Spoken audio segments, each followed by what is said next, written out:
Okay. I'm with Peter Morton, the man behind the revival of the quarter ton class, and for the third time this year, the winner of the 2012 Coutts Quarter Ton Cup with his career aboard bullet. Well done, Morty. Thank you. Great Thank achievement. you. So, 3 wins, 3 different boats. Yep, it was quite interesting to sail a completely different boat to the previous 2, which were far designs. This time I had a Jacques Ferrou boat, Bullet, but it actually had won the Quarter Ton Cup twice before in 1979 and 1980. So I think it's probably the first boat in the modern generation of quarter tonners to win that had won previously. The previous boat, Anchor Challenge, had been third, 2 Bullet incidentally, and I don't think any of the other boats that have won the sort of revived Quarter Ton Cup under IRC had won under IOR, but this is the first time. And where did you find the boat? I found the boat in Brest. We all went down to Benedey a few years ago to do the French quarter ton fleet, and it was there.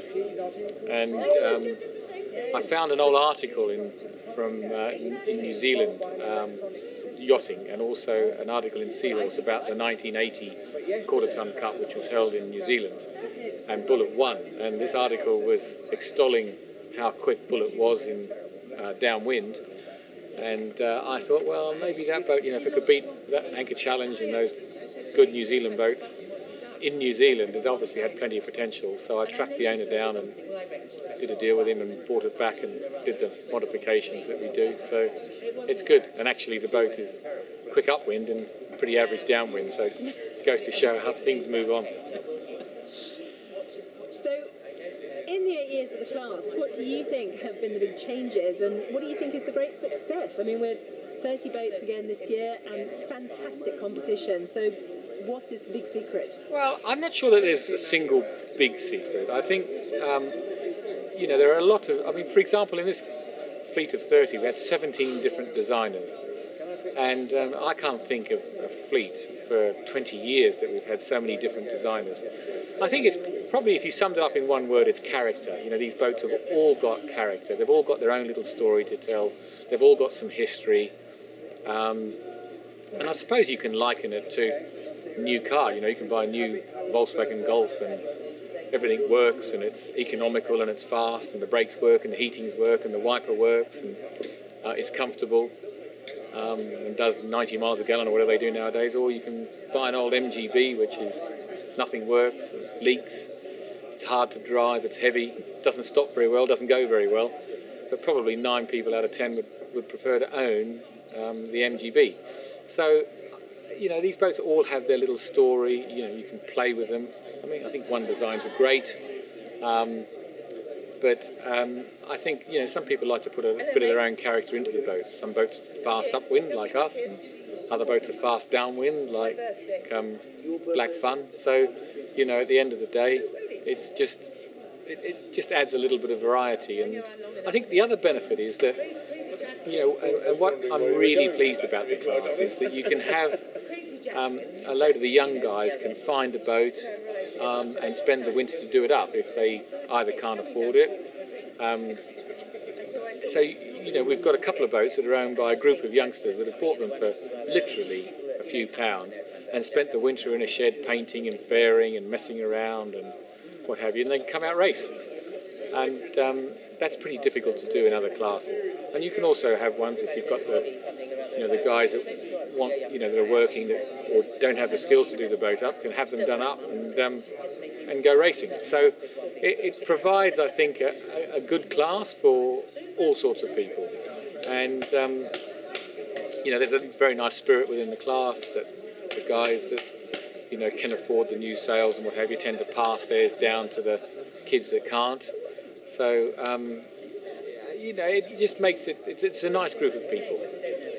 That group of people encompasses an incredible cross-section of people. Exactly. When you look at them. Yeah. A few names that we've been seeing around the scene for a while, and then you've got the likes of young George Kennefick, who's just won Young Sailor of the Year in Ireland, and his boys. Yeah, and then George Andriadis, the legend, who's won more regattas and is 70 odd, and all in the same fleet and all basically going the same speed. So I think the other good thing about the little quarter tonners is that they're quite competitive in IRC. So you have a dual purpose boat. One of the issues that you can have with sort of a lot of boats nowadays is that you either go into a corner with a one design and then they're not particularly good for club racing or evening racing. And the nice thing about the quarter tonners is that you can come and do the Quarter Ton Cup against 30 other boats. You can go and do the quarter ton regatta in Kinsale or Beneday or wherever it be, but you can also take them off and do Wednesday nights under IRC in your club event, and they're actually quite competitive. Quarter tonners have won round the island, quarter tonners have won IRC national championships for their class, so it's a good fleet, and also they can go IRC racing. And I think having them racing in IRC now has broadened the scope, because IRC does tend to cope with the older boats. That in the IOR fleet, the new boats would just be way more competitive than the older boats, which is why there were so many years of them. I think effectively it ran for 20 years under IOR. But IRC does cope with that and gives a little bit of age allowance. And generally speaking, the boats are all pretty close on rating, but they're not level rating. But I think that's fair, because the production Boleros, for example, can be in there. The FAR 727s, even the little warships, are in there racing against carbon fibre, the latest 1996 boat that was carbon fibre and Nomex, and that IRC broadly copes with it very well. So dual purpose, it's a dual purpose boat. Where do we see the class going? I mean, what are we looking ahead to in the future for yourselves? Well, I mean, I think there is still scope for the class to grow. I don't think it's going to grow at the rate that it has, simply because we've been around for a while, and if you look at history, what history teaches you is that people get all enthusiastic and then it peters off.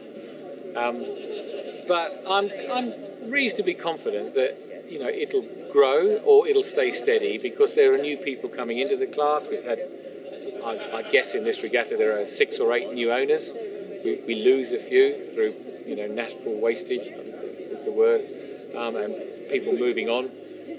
But there are still plenty of boats out there. There are boats spread all around. There are not so many left in the UK anymore, because I think they've all been hoovered up. But places like Spain, France, Italy, for example.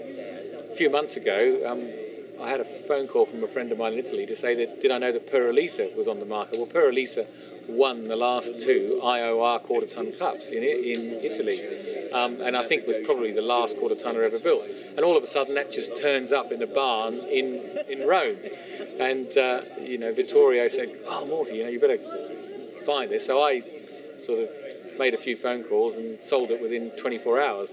And just put the 2 guys in touch and said, sort it out. So I think if there are boats out there that have got some history, that have got some heritage, that there are still people out there that will get them. I'm still on the hunt for them. Every time I go and do a regatta, or every time I pick up the phone to somebody and I say, "Have you seen any quarter tonners?" And the word gets out. The website's there. Oh, I saw. We just found a couple of boats in Thessalonica in Greece, 2 pretty famous boats lying in a field in Thessalonica. So, we'll probably try and dig those out and get them back and see if there's people out there. But it's great. It's just good. It's great close racing. I mean, and they're fun little boats. Of all the boats that I sail, I just enjoy them. Because they go upwind about the same speed as they go downwind, and so you don't get big gaps. And I mean, I think these new boats are great, but there's something about sailing boats with symmetrical spinnakers that the tactical side of it is it's nip and tuck. You just little jibes here and there and little wind shifts and what have you. And they're nice and easy. And when the bill comes from Norse at the end of the month, or whoever your sailmaker is, it's not too painful either. That's the nice thing about quarter tonners.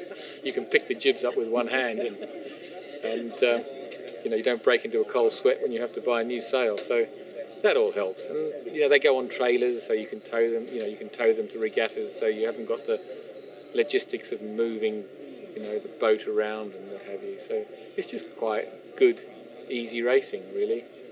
Well, it's a joy to be involved with, so thank you for yet another fantastic Coutts Quarter Ton Cup, and we're looking forward to next year's event already. Well, thank you, Fiona.